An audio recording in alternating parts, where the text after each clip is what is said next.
Nick Ferrari at breakfast on LBC. Call 0345 6060 973. 10 minutes before 8 is the time. How wonderful it is to celebrate good news, and that's spread across most of your front pages. And let's celebrate that with a politician who's had responsibility for this. James Cleverly serves as Minister of State for Europe and North America, also responsibility for Iran. Joins me now. Congratulations to you, to your colleague Liz Truss, to all the teams that have worked so hard. When Nazanin Zaghari-Ratcliffe and Anousheh Ashura got back to British soil, your heart must have soared, Mr. Cleverly. Good morning. Nick, good morning, yeah. Look, you and I have had discussions where we've had really difficult days at work. Yesterday was a genuinely great day at work. And as you say, it's the culmination of a lot of work from a lot of people over a long time, including, of course, the families of those people who were detained. But yeah, yesterday was a good day. Well done. Some would say, I have to put to you, I don't think you were even born, but had the British government paid its debt in the 70s, this need never have happened. And it's not a very British thing to do, to welch on a debt. How would you respond? Well, look, this debt, as you say, you're being slightly generous with regard to my age, but this debt is a debt of around 40 years, 40 years in duration. We agreed a number of years ago that we owed this debt. It's been contested for a long time, but we agreed that we owed this debt. One of the challenges, of course, is that there are a whole raft of UK and international sanctions against Iran, and we had to make sure that we repaid this debt in a way that did not breach those sanctions, that did not breach money laundering or counter-terrorism financing laws, and was acceptable to the Iranian government. So all those things made it incredibly difficult. We finally found a way of doing so, and I'm going to perhaps preempt your next question and frustrate your listeners, but we have agreed confidentiality around that, so I'm not able to go into much more detail than that, but we have finally got it resolved. Before we move on from that, I understand there are a number of other British nationals still in Iran.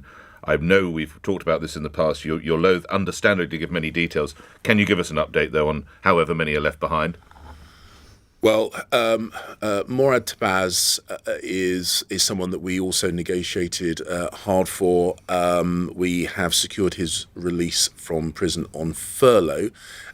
He's a tri-national, so he's also got American nationality. That has made it slightly more difficult, but we will continue to work on his behalf and on behalf of other dual nationals in incarceration. And there are people from a range of countries around the world, and we will continue to work to secure their release as well. And to the realpolitik of this, does this mean now that we could possibly consider purchasing oil supplies from Iran, Minister? Well, that is not and has never been one of the considerations through these negotiations. There are still wide-ranging sanctions, including on oil sales in Iran, because of the actions that they have taken. If they were to fundamentally change their behaviour, those sanctions might at some point in the future be lifted, and we have always encouraged them to change their behaviour. But this was about bringing home people who are unfairly incarcerated, had been suffering for years, and whose families had been in anguish for a long time. That's what this was about. This is what we've been working on for a very, very long time, and I'm really glad that work came largely to fruition yesterday. What do you suppose it was? What was the skill set that Liz Truss brought to the table, and with your support, to actually make it work this time? Well, this has been a piece of work that every foreign secretary has worked on. All her predecessors have worked on. She reaffirmed that it would remain a top priority for her tenure as foreign secretary. The change of government in Iran, I think, gave us an opportunity to reset the relationship. We had the first ministerial face-to-face meetings, her with her opposite number, me with my opposite number, for the first time in over 3 years, just at the tail end of last year. I think those things have helped. But ultimately, this has been the culmination of a lot of hard work by a lot of people and a huge amount of dedication and passion by the families of those people incarcerated. And we should just say that her stewardship of the post as Foreign Secretary has been considerably more successful than that of Boris Johnson. He probably held the whole affair back, didn't he, with his comments? I don't think his comments made a single bit of difference at all. Really? There are And there were a number of people held in arbitrary detention in Iran, people of other nationalities as well. The charges against them we have never accepted were legitimate. The Iranians could and should have released them much earlier, and frankly, they didn't need an excuse to do this. They have applied, as I say, completely illegitimate charges to a number of people. I have no doubt his comments made no difference whatsoever. Well done again. Congratulations to the work you've done. You and all the teams have done on the release, of course, of Nazanin Zaghari-Ratcliffe and Anousheh Shouri. While I have you on, we must turn, I'm afraid, to matters more grave in a sense. It would appear now Putin is bombing a sanctuary or a shelter that was once a theatre. 1,200 people there. We don't have an account yet, unless you can update me, of fatalities or injuries. Now, the bombs were delivered by aircraft. Can I put you again, it's time to reconsider the no-fly zone, Minister? Well, we recognise that Ukraine needs to be able to defend itself in the air as well as on the ground. We're incredibly proud of the anti-tank missiles that we have supplied to the Ukrainian armed forces have been so decisive. Was it yesterday or the day before yesterday, the Ministry of Defence agreed to supply a significant number of anti-aircraft missile systems so that the Ukrainians can defend themselves against air attack as well. The stories that we have seen about the drama theatre being targeted are absolutely heartbreaking. Of course, we must collect all the evidence of these attacks on civilian infrastructure so that those who are responsible for these attacks, which break international humanitarian law, break the law of armed conflict, are ultimately held accountable. But you could prevent them, some would argue, with a no-fly zone, Minister. Well, we've got to recognise what that would mean. A no-fly zone would mean NATO aircraft in direct conflict with Russian aircraft. The Secretary General of NATO has said that NATO is a defensive organisation. It was created to defend the member states. And whilst, of course, we will continue to support the Ukrainians with the weapon systems they need to defend themselves, it would be a completely different circumstance if NATO were to get directly engaged in a conflict with Russia, and that's something the NATO Secretary General has said that he is not prepared to do, and I think he's right in that assessment.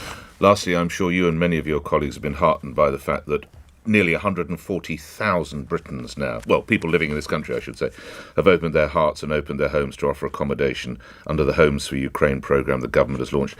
When do you imagine the first Ukrainians will be arriving, Minister? Well, I don't know. Okay. The system has been set up. We know, actually, and I had conversations with representatives of some of our friends in Eastern Europe, that the vast majority of those refugees have demonstrated a desire, understandably, to stay quite close to Ukraine. We have not put any cap on the numbers of people that can come. I mean, my question is prompted by Lord Harrington, a man you'll know well, of course, who's the Refugees Minister. He says they could be arriving within weeks, but there will not necessarily be time to run the necessary checks. How safe is that? Well, there is a balancing act. The more checks we do, the more administration we do, the slower the process. We have to make sure that we can protect people, particularly people who are already fleeing harm. We want to make sure that we discharge our duty of safeguarding to them.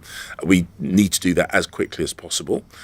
So we are going to have to find a way of balancing pace with the need to protect these people. And I think that's the point that Richard was making. But the local government association has said some accommodation will not meet safety expectations. Councils face, quotes, a very tight time frame. Now, of course they do, but we could be putting some of these folks into unsafe accommodation, Minister. Well, look, one of the advantages of the scale of generosity is that it's likely that we have got more offers of support than people that are going to need it. That's going to give us the ability to help ensure that the accommodation is safe and the people are looked after properly. But lastly, I mean, they might not have smoke. I know it's difficult, but we need to get people around to make sure these people have got smoke detectors, and of course they are genuine people without any problems in their criminal record or whatever it's called these days, particularly if we're dealing with vulnerable children, Minister. That must be done, mustn't it? Absolutely. Particularly with vulnerable and unaccompanied children, the threshold of duty for us is incredibly high, and we will, of course, take real care. But we've also got to understand that there are going to be some people who are coming into family homes where people are already living and doing so, perfectly safely. So we want to balance pace to make sure that we're able to help people quickly who need our help. Grateful as ever for your time. Thank you, James Cleverly, as Minister of State for Europe and North America, also responsibility for Iran, appearing here on LBC at 8 o'clock. News is next. On your radio, on Global Player, and Play LBC. leading Britain's conversation. This is LBC. From Global's newsroom at 8 o'clock. After 6 years of being detained in Iran, Nazanin Zaghari-Ratcliffe has finally returned to the UK. She landed at RAF Brize Norton overnight, where her daughter Gabriella and